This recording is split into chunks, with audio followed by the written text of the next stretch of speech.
থেকে 6 বছর বয়স হবে। এই ছোট্ট বাচ্চাটাকে তালহা এত নিষ্ঠুর মানুষ, তালহার মধ্যে কোনো দয়া নাই নবী গো। এই দয়া মায়াহীনতা মানুষটা তার কচি সন্তান 5 বছরের সন্তানটাকে একটা গাছের সাথে বাইধা রাখছে। হুজুর, এইটার বিচার না করা পর্যন্ত তালহাকে আপনি সমাধা দিয়েন না।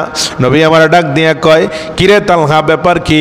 ও তালহা, কি হয়েছে, ব্যাপারটা খুলে কও। তালহা ইবনে আব্দুল্লাহ ডাক দিয়ে কই, নবী গো, ইয়া রাসূলুল্লাহ, ইয়া হাবিবাল্লাহ, আমি গরিব মানুষ, আমার কাছে টাকা করি নাই, আর্থিক সম্পদ আমার কম। নবী গো, এই একটা কাপড় দিয়ে আমার স্ত্রীকে নামাজ পড়াই, আর ওই একটা কাপড় দিয়ে আমি আপনার কদমের কিনারায় নামাজ পড়তে যাই। নবী গো, ইয়া রাসূলুল্লাহ, ইয়া হাবিবাল্লাহ, গত কয়েকদিন আগ পর্যন্ত আমার এই বাচ্চা সন্তানটা নবী গো, যখনই ফজরের নামাজ শেষ হয়ে যাইত, আমার বাড়ির পাশে একটা ইহুদি লোক আছে, ওই ইহুদি বেটার একটা খেজুরের বাগান আছে। নবী গো, নবী গো, রাতের বেলায় বাতাসের কারণে খেজুর পাকনা পাকনা, এই পাকনা পাকনা খেজুরগুলা জমিনের মধ্যে গাছতলায় পড়ে। সকালবেলা হইতে না হইতে আমার বাচ্চা সন্তানটা ওই খেজুরগুলা খাওয়ার জন্য খেজুর গাছের নিচে যায়।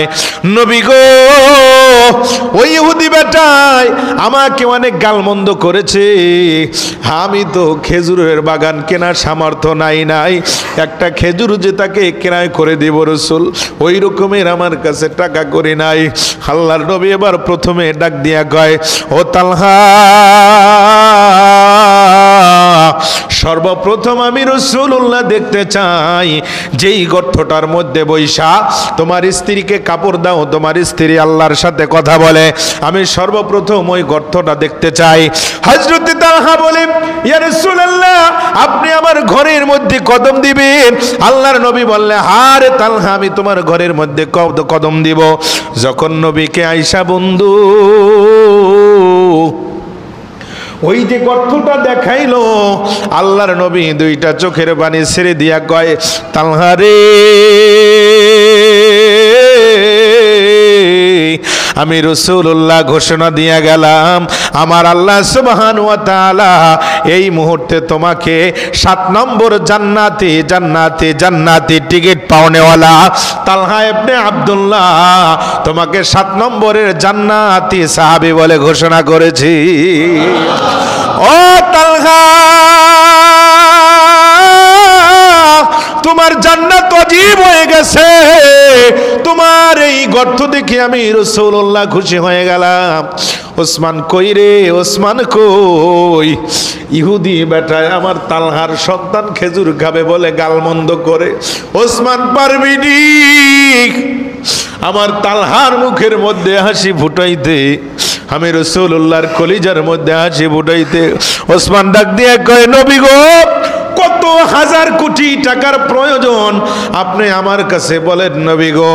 রাসূলুল্লাহর কলিজার মধ্যে হাসি ফুটাইতে তালহার 1 নয় 2 নয় লক্ষ নয় কোটি নয় যত টাকা পয়সা রয়েছে সব নবীজির অকাতরে কদমের মধ্যে ঢেলে দিব, প্রয়োজনে রাসূলে পাক যদি আমার প্রতি একটু খুশি হয়ে যায়। বন্ধুরে, তালহা ইহুদি বেটার কাছে জিজ্ঞেস করো, খেজুরের বাগানটা কত রে?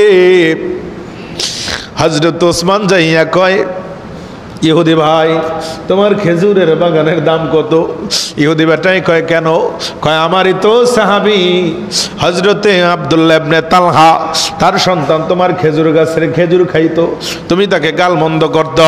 আজকে আর আমি একটা খেজুর নয়, পুরো বাগান আমার আব্দুল্লাহ ইবনে তালহার সন্তানের জন্য আমি ক্রয় করে দিব। কান্দে রে তালহা, কান্দে, চোখের পানি ছেড়ে নবীজির দপ্তরে কান্দে। হযরত ওসমান ওই বেড়ার সাথে কথাবার্তা বইলা ইহুদি আবার কয় পেয়েছে সুযোগ, সৎ কাজে সৎ ব্যবহার করে দিব। খেজুরের বাগান সেই সময় ছিল না, 50 দিরহাম ইহুদি বেচারায় ওসমানের কাছে দাবি করল, ওসমান রে, যদি আমার খেজুরের বাগান ক্রয় করতে হয় তাহলে আমাকে 600 দিরহাম দিতে হবে। ওসমান ডাক দিয়া কয়, রে ইহুদি, আজকে তুই 600 কেন? আজকে যদি তুই আমার কাছে 6000 মুদ্রা চাইতি, দিরহাম চাইতি, রে ইহুদি, আমি 6000 দিরহাম দিয়া আজকে খেজুরের বাগান আমার ভাই তালহা ইবনে আব্দুল্লাহর সন্তানের জন্য ক্রয় করে দিতাম।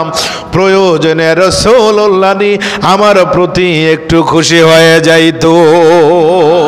নারায়ে তাকবীর, নারায়ে রিসালাত।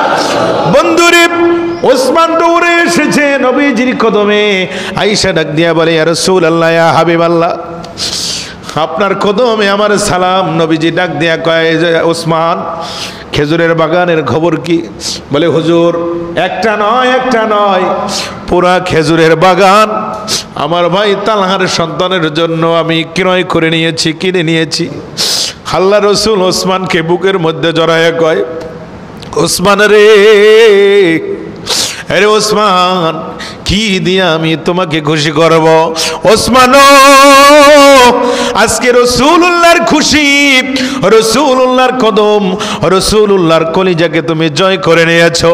আমার তালহার মুখের মধ্যে হাসি ফুটাইয়া দিয়েছো। যাও রে, তালহার সন্তানটাকে রশি খুইলা দাও। তালহার সন্তানটা যখন রশি খুইলা দিছে, নবীজির কদমের কাছে চলে আসছে। তালহার সন্তানকে কোলের মধ্যে নিয়া নবীজির কদমের কিনারায় পৌঁছায় যায়, কয়, নবী গো, আমার এই বাচ্চা সন্তান, মাসুম সন্তানটা বারবার ওই খেজুরের বাগানের মধ্যে যাইতো। আর কোনো দ্বিধা রইল না, আর কোনো কষ্ট রইল না। আমার সন্তান প্রত্যেক দৈনিক যাইয়া খেজুরের বাগানে খেজুর খাইতে পারবে। তালহা ইবনে আব্দুল্লাহর সন্তানটাকে নবীজি কোলের মধ্যে নিয়া আল্লাহর দপ্তরে হাত তুইলা কয়, মাবুদ